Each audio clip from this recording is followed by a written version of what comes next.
Paz seja convosco, amém? Louvamos a Deus mais uma vez pela sua infinita graça. Só abaixa um pouquinho para não ficar tanto barulho. Louvamos o Senhor na sua infinita graça sobre as nossas vidas, porque Ele permite que nós estejamos caminhando junto com Ele, independente dos nossos corações, independente das situações que nos cercam.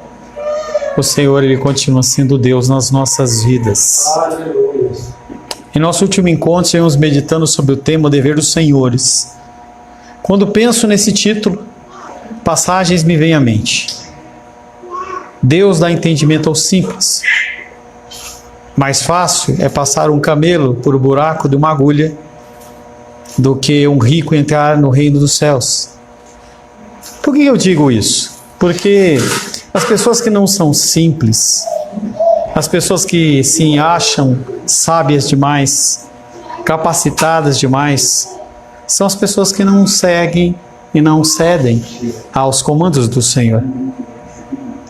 Ao dar autoridade a alguém, nós podemos identificar facilmente onde está verdadeiramente o coração dessa pessoa.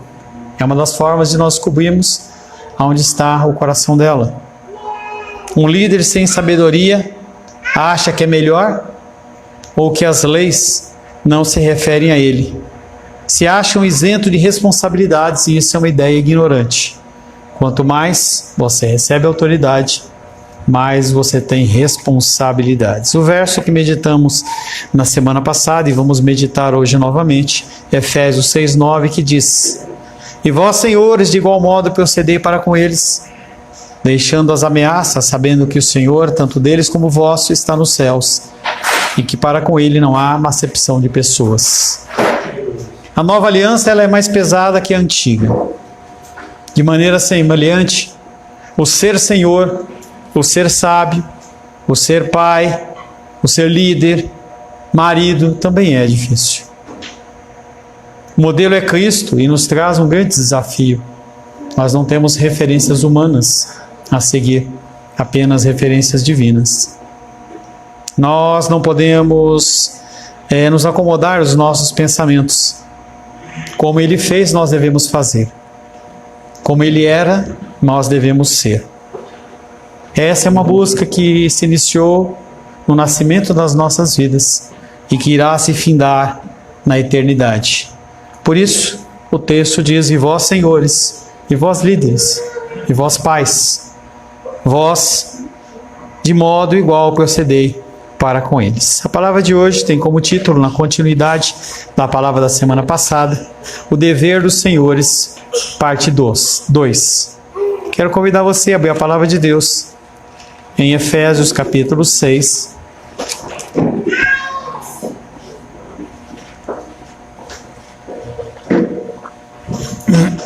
Verso 1 em diante. Efésios capítulo 6, versos 1 em diante. Assim diz a palavra de Deus. Fica aí não, Helena, fica mais para trás para não tropeçar no fio, tá? Filhos, obedecei a vossos pais no Senhor, pois isso é justo.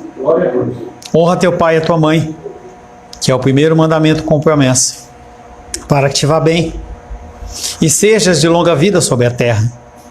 E vós, pais, não provoqueis vossos filhos a ira, mas criai-os na disciplina e na admoestação do Senhor.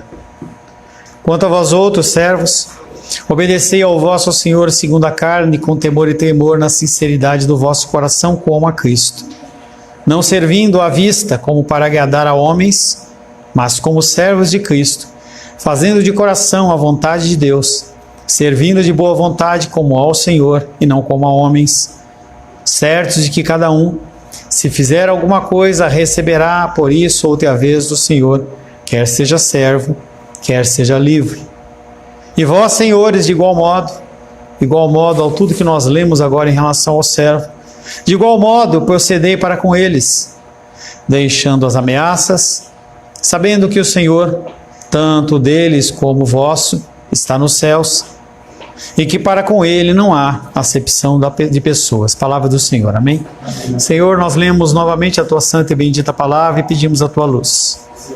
Queremos pedir que o Senhor, Pai, afaste do nosso coração e da nossa mente os problemas e pensamentos, e nós possamos ser ligados de uma forma completa com o Senhor através da Tua Palavra. Peço, Pai querido, que o Senhor capacite a minha pessoa a trazer um recado santo aos nossos corações, Pai, também a mim, que eu possa ouvir a Tua voz e transmitir a Tua Palavra com interesse de coração. Em nome de Jesus. Amém. Podem se assentar em nome de Jesus. Nós tratamos na semana passada, dentro desse versículo de Efésios 6, capítulo 6, verso 9, a respeito de 3 elementos que estavam inseridos nesse verso. Primeiro, se você espera respeito, demonstre respeito. Se você espera ser servido, sirva primeiro. Paulo não admite nenhum tipo de superioridade privilegiada, o que muitos procuram, em qualquer área. O segundo princípio que meditamos na semana passada é que não deveria haver abuso de autoridade e ameaças de castigo. Nós falamos que o castigo, ele é real, mas a ameaça dele o tempo todo, todo o tempo, cria um clima de insatisfação e insegurança que faz mal. E o terceiro, que Deus não faz diferença entre as pessoas. Não importa se a pessoa ela é um pastor, não importa se ela tem um carro do ano, não importa se a pessoa ela é rica, pobre, se ela é alemã, americana, japonesa, negra, escravo, qualquer coisa, para Deus é a mesma coisa. Nós vemos esses 3 princípios que visavam diminuir as diferenças culturais e sociais que haviam naquela época entre o escravo e o dono. Então as pessoas começaram a serem transformadas no seu coração por uma ação sobrenatural do Senhor e também pela pregação do Evangelho, em que as pessoas começaram a entender que elas deixam de ser donas para elas poderem passar a ser irmãos. Ao invés de considerar o relacionamento com seus escravos como sendo de um proprietário para com seus bens ou de um superior para com seus inferiores, o cristão deveria desenvolver primeiramente o relacionamento com Deus, para então desenvolver um relacionamento com aqueles que estavam abaixo dele. Falamos então da condição degradante da escravidão. Gastamos um tempo falando da condição do que os escravos sofriam. E finalizamos a palavra da semana passada perguntando por que o Evangelho não batia mais forte? Por que o Evangelho não exigiu a abolição dessa escravatura? E aí foi o final da palavra da semana passada. E nós temos 3 elementos e 3 aspectos que tratam desse aspecto. O primeiro deles, ele é muito simples. Os cristãos, eles eram muito poucos. A porcentagem de cristãos dentro do Império Romano era praticamente zero. Não eram pessoas de influência, não eram pessoas de posse. Por mais que essas pessoas decidissem fazer alguma coisa, elas não seriam ouvidas. A religião era ilícita, o cristianismo era considerado como uma religião pagã. Uma religião que eliminava a condição dos deuses e colocava a figura de um Deus só, e eles ficavam indignados com isso. Politicamente eles não tinham poder nenhum, não haviam cristãos dentro do governo.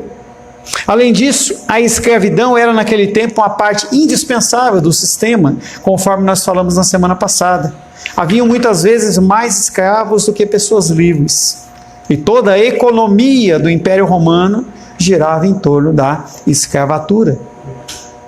Teria sido, no entanto, impossível naquele momento abolir a escravidão de um só golpe, sem a completa desintegração da sociedade.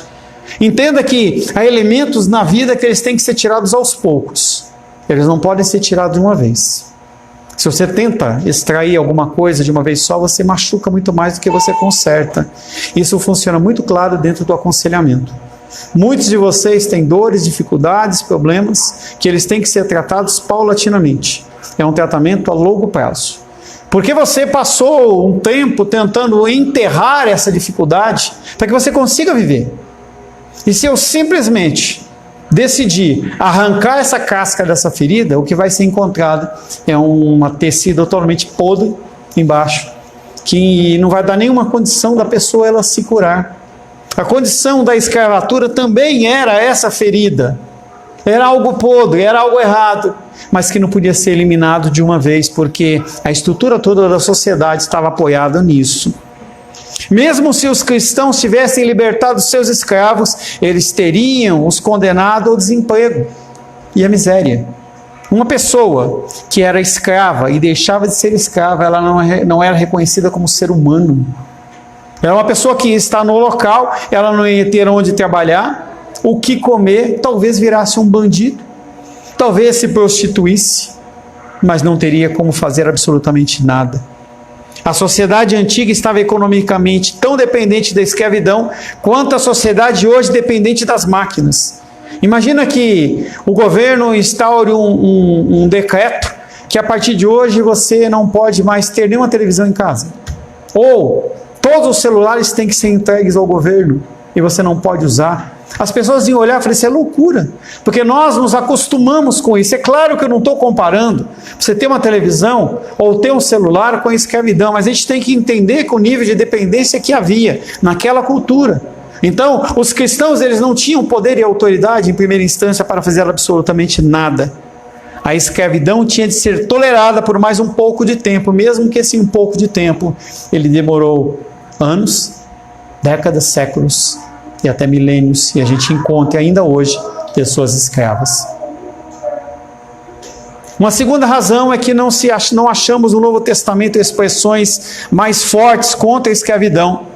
É que a ausência na antiguidade de qualquer aversão profunda à escravidão como um mal social não era algo que poderia ser simplesmente trabalhado. As pessoas, elas não estavam prontas para receber esse tipo de ensino. E a própria cultura romana estava sendo desenvolvida num contexto de as pessoas começarem a libertar os seus escravos de uma maneira muito fácil. Mais de 500 mil escravos foram libertos entre o ano 81 e quando você pensa no depois de Cristo, acaba virando ao contrário. Do 81 até o 49, mais de 500 mil escravos foram libertos. As pessoas começaram a entender que essa condição escravocrata era uma condição errada. A atitude dos apóstolos é melhor explicada pela maneira sem igual que os romanos do século I começaram a tratar os seus escravos. Começou a haver um certo tipo de afinidade com as pessoas.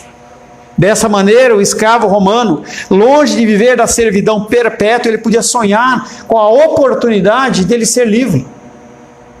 Havia esse contexto dentro da cidade, havia esse contexto dentro da cultura romana. Ficou sendo a prática comum de muitos romanos identificarem nos seus escravos uma capacitação, os libertar e colocar eles para trabalhar, muitas vezes financiando o trabalho deles.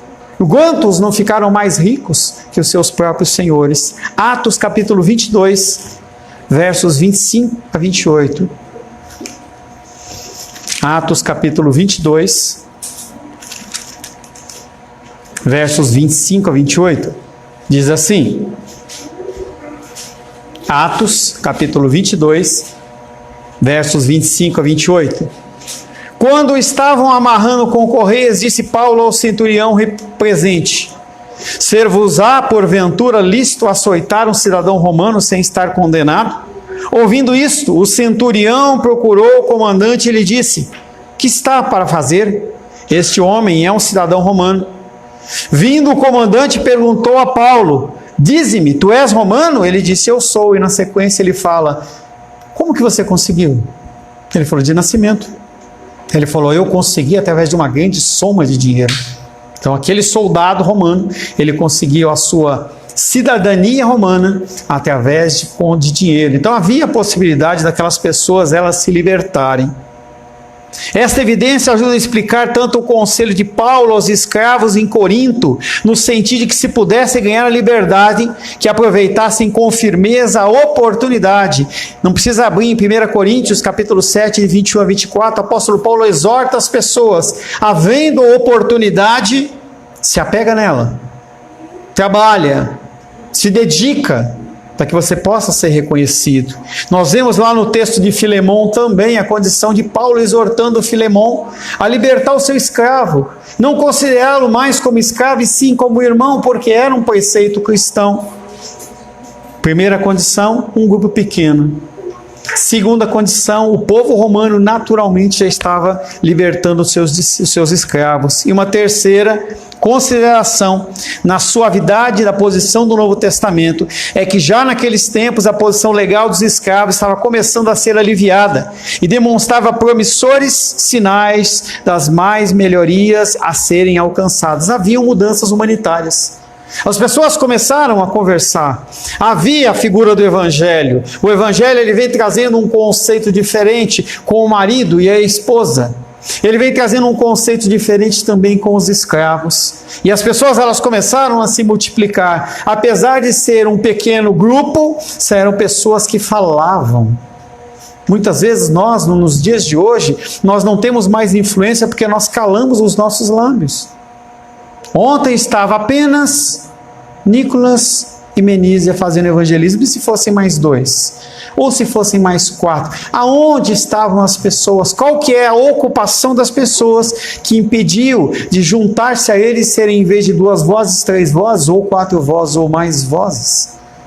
Aquele povo, por ter visto a figura de Cristo, por ter visto os milagres e maravilhas, eles não cessavam de falar do Evangelho. Aquilo era real para eles, era uma verdade para eles. Mudanças humanitárias de grande alcance tinham sido introduzidas no mundo romano até o século I, que propiciaram um tratamento bem melhor dos escravos. Progressivamente, os escravos eles começaram a ter direitos legais, como as pessoas livres tinham. No ano 20 depois de Cristo, um ato do Senado declarou que os criminosos, sejam eles escravos, sejam eles livres, eram julgados da mesma maneira. Você vê que a sociedade romana ela começa a crescer nesse aspecto. Então os romanos, eles estão implementando, e quando alguém está implementando, nós apenas reforçamos. Não havia necessidade, conforme eu falei hoje de manhã, de gastar energia e saliva em coisas que não são tão importantes assim. Por que me preocupar com discussões a respeito de falar em línguas estranhas ou de batismo infantil, se nós não conseguimos demonstrar amor ao próximo? Nós continuamos buscando as nossas demandas. Uma legislação mais humanitária já estava sendo introduzida no Império quando o Evangelho chegou. Um Evangelho que chega e começa a acelerar esse processo. Mesmo assim, nós cristãos deveríamos ter vergonha por ver quanto tempo demorou a escravidão. Claro que nós não temos gerência sobre o que aconteceu na Idade Média, no século XVI, XVII, XVIII, coisas que existem ainda nos dias de hoje. Mas se a gente for fazer uma transposição para nós em relação aos nossos funcionários, como que nós temos agido? Calvino, no século XVI, ele diz que a escravidão ela é algo tão deprimente que ele faz referência ao pecado original. Como pessoas que foram criadas à imagem e semelhança de Deus são tratadas como escravos. E toda a cultura cristã, ela começa a pegar cada vez mais forte, cada vez mais as pessoas ficavam indignadas. Mas ainda nos dias de hoje, já falei para vocês, há pessoas da Ku Klux Klan, lá nos Estados Unidos, na região sul do país, que tem como líderes cristãos. Grandes pastores, grandes líderes que deveriam estar professando o Evangelho e não estão. A gente vê a década de 60, a década de 50, nos filmes pelo menos, a condição de homens negros que não poderiam sentar no mesmo banco que homens brancos. Não poderiam tomar água no mesmo bebedouro, não podiam usar o mesmo banheiro. E eram pessoas que serviam ao Senhor e se achavam cristãos. O Evangelho acendeu um pavio que depois de muito tempo levou à explosão que a destruiu, a escravidão. E assim voltamos para a carta aos Efésios. E é o relacionamento transformado entre o escravo e o Senhor que Paulo descreveu. Nós trazemos o contexto dos servos, nós começamos a falar do contexto dos senhores, falamos da escravidão, falamos do contexto em que tudo isso está acontecendo dentro do Império Romano. E aí nós temos que começar a trabalhar o que a Paulo fala na carta aos Efésios, que transcende a condição da escravatura, como ela ocorria. 3 aspectos desse relacionamento transformado, ele tem que ser mencionado entre escravos e servos, servos e escravos. Primeiro é a igualdade. Naturalmente, ninguém imaginaria que na cultura diante da lei, os senhores e escravos fossem iguais. E eles realmente não eram. Mas o apóstolo Paulo olhava para aquelas pessoas e falava, mesmo que você Não ache o seu escravo igual a você. Se você serve a Deus, você tem um Deus que acha que você tem, ele define que você e o teu escravo são iguais. Ele não faz acepção de pessoas em relação a dinheiro, em relação a dízimo, a frequência, nem coisa nenhuma. A lei romana ainda era discriminatória em muitos aspectos. A justiça celestial não é. O que nós vemos de inimizade e indiferença e falta de amor e cuidado na terra não reflete o amor de Deus. Tem uma moça que pediram que eu intercedesse com ela, e a moça, ela não tem pai, e ela tem altas crises. Eu conversava com uma moça que foi a que pediu que eu falasse com ela, assim, ela teve uma crise tremenda na quinta-feira. E aí eu falei com ela, e quando foi na sexta-feira, sábado à noite, ela mandou uma mensagem: Pastor Paulo, eu agradeço pela sua disposição, mas eu não vou me comprometer com algo que vai demandar esforço da minha parte. Eu não quero, eu lembrei do Nicolas, eu não quero tomar nem o meu tempo, nem tomar o seu tempo. Então, eu dispenso o seu cuidado. E logo na sequência, ela teve uma grande crise, e a tia dela ligou para mim falando assim: meu, tá mal. Eu falei: eu não posso fazer nada. Ela não é crente, não quer ajuda. Se a pessoa não quer ajuda, não há nada que nós possamos fazer. A lei romana era discriminatória em muitos aspectos. Paulo relembrou tanto os escravos como os senhores desse fato. Esse, pois, era o alicerce teológico na qual edificou a sua doutrina da igualdade. Os escravos deveriam dar aos seus senhores um bom serviço, com uma boa disposição. E os senhores deveriam dar o pagamento certo, não deveriam ameaçar e deveriam cuidar. Logo, o conhecimento que tinham do senhorio e do julgamento de Cristo mostra que aqueles homens, eles eram iguais. Se se lembrassem de que Jesus era igualmente Senhor deles agora, e de que um dia viria a ser juiz deles, como dos escravos, o coração deles seria transformado. Você tem que ter na sua mente esta ideia de que você aceitou Cristo em algum momento da sua vida. Em algum momento esse Cristo vai voltar. E Ele vai cobrar de você tudo que você ouviu e aquilo que você não procurou saber. Nós nos cansamos, nós nos desgastamos nos nossos relacionamentos, mas nós temos um Deus que está voltando. Se uma coisa é certa, não é a sua prosperidade, não é se eu ou você vamos morrer, mas Cristo está voltando. A segunda qualidade do seu relacionamento, além da igualdade, deveria ser a justiça. O que está implícito nesse texto de Efésios, capítulo 6, verso 9, ele se repete em Colossenses 4:1. Abra aí, por gentileza.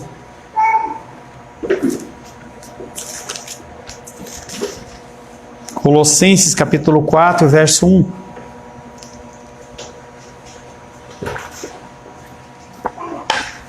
Diz assim: Senhores, tratai os servos com justiça e com equidade, certos de que também vós tendes Senhor no céu. O mesmo discurso de Efésios capítulo 6, verso 9, ele é feito em Colossenses capítulo 4, verso 1. Essa ordenança deve ter soado de forma profundamente estranha aos ouvidos dos primeiros que ouviram.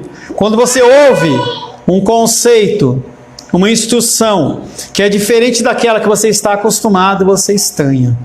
Foi assim comigo e foi com você quando nós falamos de cultura reformada, quando nós falamos de dons do Espírito, quando nós falamos de eleição divina.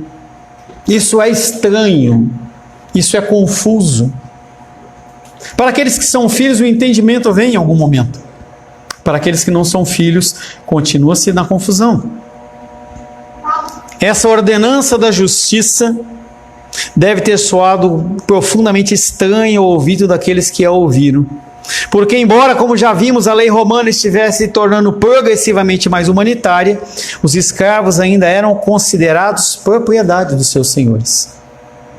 Naturalmente, onde se considera que não há direitos, não há justiça. Se você entende, isso é a condição da ignorância. Se você não entende o que você tem de direito, as pessoas elas te roubam.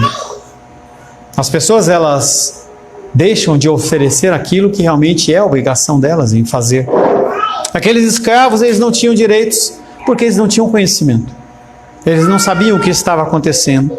Assim sendo, a justiça para os escravos era um conceito novo e revolucionário. Essencialmente foi o evangelho que insistiu que aquelas pessoas, elas tinham direitos. Então, quando nós falamos há uns cultos atrás a respeito do papel do homem e da mulher no casamento, as pessoas, elas têm que saber quais são os seus direitos e deveres. Muitos casamentos começam e terminam porque as pessoas não conhecem os seus direitos e os seus deveres. E mesmo que as pessoas, elas continuem não praticando a sua parte, o outro tem que continuar praticando. Não há esse pacto no sentido de que se o outro não fizer, eu não faço. Não é assim que funciona de nós com Deus. E não deve funcionar assim também de nós com os homens. Heloísa. Silêncio. Nesse caso, fica claro na natureza recíproca entre o relacionamento entre escravo e senhor. Se os escravos tinham deveres, os senhores também tinham. Os deveres do senhor ficam sendo os direitos do escravo. E os direitos do escravo ficam sendo os deveres do seu senhor. O meu direito com Rosângela mostra o dever dela. O dever dela mostra o meu direito. E nós temos que entender que todas as estruturas, elas funcionam dessa maneira. Se você achar que só você tem direito, o negócio não funciona. Quando você vê dentro da condição comercial, a grande briga dos sindicatos, a grande briga dos empregados e dos funcionários é que cada um quer puxar a sardinha para o seu lado. O empregado não está preocupado se o patrão dele está tendo condição de pagar o salário dele. Ele quer e pronto. E se não pagar? E se não me der um aumento? Eu faço greve. Da mesma maneira, o patrão não está preocupado se o funcionário ele está morrendo de fome, ele precisa pagar uma prestação, alguma coisa. Ele está preocupado com a condição dele. E isso é a grande dificuldade, porque eu não entendo que eu tenho tanto deveres como direitos. Em qualquer instância. Meu com a igreja, meu com vocês individualmente, cada um de nós socialmente. Por isso que Provérbios fala que a congregação, ela é ferro afiando ferro. Essa convivência humana, ela mostra quão pecador eu sou e quanto eu tenho que melhorar. E Deus, ele não permite que a situação ela se resolva até que nós venhamos a aprender. Você quer passar de novo pela situação? Deus permite que essa situação ela se repita. O problema principal nas disputas entre empresários e trabalhadores é que cada um se concentra nos seus direitos e nos seus direitos apenas. Paulo, no entanto, inverte a ênfase e trabalha com cada lado no sentido de concentrar-se nas suas responsabilidades e não nos seus direitos. Quando as pessoas elas vêm para aconselhamento, é exatamente isso. Eu não aguento mais fulano, eu não aguento mais Beltrano. Fulano não faz isso, Beltrano não faz aquilo. E as pessoas elas querem que as sessões de aconselhamento sejam sessões que resolvam o problema dali, mas o problema não é aquele. Aquilo ali é a febre do relacionamento. Só está sendo exteriorizada, mais nada. Porque o problema maior ele é interno, dentro do coração. E o terceiro aspecto e o mais importante de um relacionamento transformado entre o escravo e o Senhor é a fraternidade. Que é aquilo que eu falei de manhã para vocês. Temos que olhar para as pessoas como se fosse conosco. Se você quer respeito, dê respeito. Se você quer ser amado, dê amor. Porque senão você vai receber desprezo. Não porque é o certo, mas é porque nós como seres humanos reagimos assim.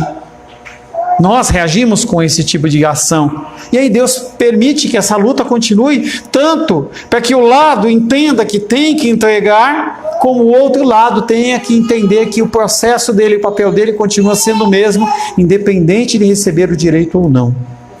E é algo difícil. Essa condição da fraternidade, ela aparece destacadamente na carta a Filemon, quando Paulo pede para que ele receba o seu escravo fugitivo. não mais como escravo, mas como amigo. Ele ia continuar trabalhando, ele não ia ser um homem livre, mas ele não ia ser açoitado. Ele ia trabalhar, ia continuar na mesma condição, mas o tratamento não ia ser um tratamento de chicote nem de ameaça. Um tratamento de uma pessoa que deveria trabalhar para ele o resto da vida. As palavras soam estranhos aos nossos ouvidos. Também soam ouvidos aos ouvidos não cristãos essa condição de um marido ter domínio sobre a mulher ter domínio sobre o marido, os pais terem domínio sobre os filhos, filhos que cada vez mais têm sido independentes, que acham que podem resolver as coisas do jeito que eles querem e não podem. Pessoas que não conseguem nem comprar um hambúrguer sozinho, acham que podem viver sozinhos, que podem mandar nas suas vidas. Filósofos ensinavam a fraternidade universal da humanidade, mas ela não aplicava aos escravos, porque ele entendia que os escravos eles eram colegas. As pessoas que convivem conosco, elas são irmãs, elas não são colegas. Muitas denominações olham para outras e falam, eles não são irmãos, eles são primos. Isso é uma ignorância, em que a pessoa não consegue olhar para o próximo com as suas dificuldades como se fossem irmãos. A nova sociedade de Deus é uma casa, é a família de Deus, e todos os seus membros têm parentesco entre si em Cristo como irmãos e irmãs. E a gente tem que entender que muitas pessoas que nós não suportamos aqui na terra, elas vão conviver eternamente conosco no céu. Ou não. Porque se o nosso coração, ele é um coração endurecido em relação ao pecado do outro, talvez seja um grande indicador de que você não é filho de Deus. Porque nós esquecemos do modelo que é Cristo. O modelo que fala que nós temos que nos arrepender. O modelo que fala que nós temos que perdoar. Da mesma maneira que nós julgarmos, nós seremos julgados. O mesmo peso que você tem na sua mão vai ser usado contra você. E não é que você não tem que usar o peso, mas saiba que o mesmo peso vai ser usado contra você. A sociedade de Deus é a família de Deus. Todos os seus membros, eles são irmãos entre si. Até mesmo na primeira carta que Paulo escreveu, ele pôde afirmar com confiança que todos que estão em Cristo são filhos e filhas de Deus. Gálatas, capítulo 3. Versos 26 e 28. Gálatas, capítulo 3, verso 26 e 28. Pois todos vós sois filhos de Deus, mediante a fé em Cristo Jesus, e a fé em Cristo Jesus é o parâmetro. Verso 28. Dessarte, ou dessa maneira, não pode haver judeu, nem grego, nem escravo, nem liberto, nem homem, nem mulher, porque todos vós sois um em Cristo Jesus. Para aqueles que têm fé, não há diferença. Não há diferença entre o catador de lixo da rua e o grande empresário. Não há diferença entre aquele que é analfabeto e aquele que tem doutorado, ou que é douto ou indouto. Gálatas capítulo 3, verso 26 e 28, apenas repetiu o que havia no condição desse de Efésios capítulo 6, verso 9. Uma mensagem que unia assim o senhor e o escravo, unia o marido e a esposa, unia os pais e os filhos, unia todos como irmãos. Por isso mesmo um desafio radical aparecia, porque aqueles homens que se achavam donos, não eram donos, eles eram apenas filhos. Pense dessa maneira quando você estiver com os seus funcionários. Pense dessa maneira quando você estiver com os seus cônjuges, familiares, pessoas que vivem com você, talvez que dependam de você. Eles não são abaixo de você, eles são como se fossem irmãos. Depois disso, trata-se de uma questão de tempo, quando cada família, cada núcleo familiar, cada indivíduo começa a entender a igualdade entre homem e mulher, entre pessoa que é serva ou que não é serva, douto ou indouto, independente. A mudança, ela começa interiormente dentro do nosso coração. E essa mudança, começando no nosso coração, ela transborda. É como um copo d'água que você começa a encher de água. Essa água começa a encher o copo até que ela transborda. E ao transbordar, naturalmente, ela alcança outras pessoas. A partir daí, a escravidão, ela seria abolida de dentro para fora. Primeiramente, a sua escravidão. Porque ainda nós continuamos escravos em muitos elementos, em muitas coisas. E aí você deixa de olhar para si e começa a olhar para o próximo. Começa a olhar para as pessoas de uma maneira diferente. Falava hoje pela manhã. Passei um tempo sem falar sobre alimentos. E aí não traz mais alimentos. É a perspectiva de que eu sou o mais importante. É a mostra de que eu sou escravo da minha necessidade. Sou escravo dos meus desejos, do que eu quero. E Deus, através de Cristo, Ele vem nos libertar. Essa palavra dos senhores, você tem que se espelhar na palavra dos servos. Da mesma maneira que você quer que ser servido, sirva. Da mesma maneira que você quer que procedam com você, proceda com os outros. Amém? Senhor, te louvamos, te adoramos e bendizemos, porque o Senhor é bom e a sua misericórdia dura para sempre. O Senhor, Pai querido, rompeu a barreira do escravo, do servo, do marido, da esposa, pais, filhos, e o Senhor nos trata como se fôssemos um só. Quebra, Pai querido, a algema dos nossos corações, que tensionamos, Pai querido, agir apenas quando somos satisfeitos nos nossos desejos e vontades. Que nós possamos aprender que temos deveres assim como temos direitos, e temos direitos assim como temos deveres. Que nós não sejamos encontrados em falta diante do Senhor, que possamos ser considerados como filhos do Senhor, que o Senhor possa converter o nosso coração a dar honra a quem honra, direito a quem direito, e servir, Pai querido, com interesse de coração, sempre como ao Senhor de boa vontade. Oro em nome de Jesus. Amém. Graças ao nosso bom, querido e amado Deus.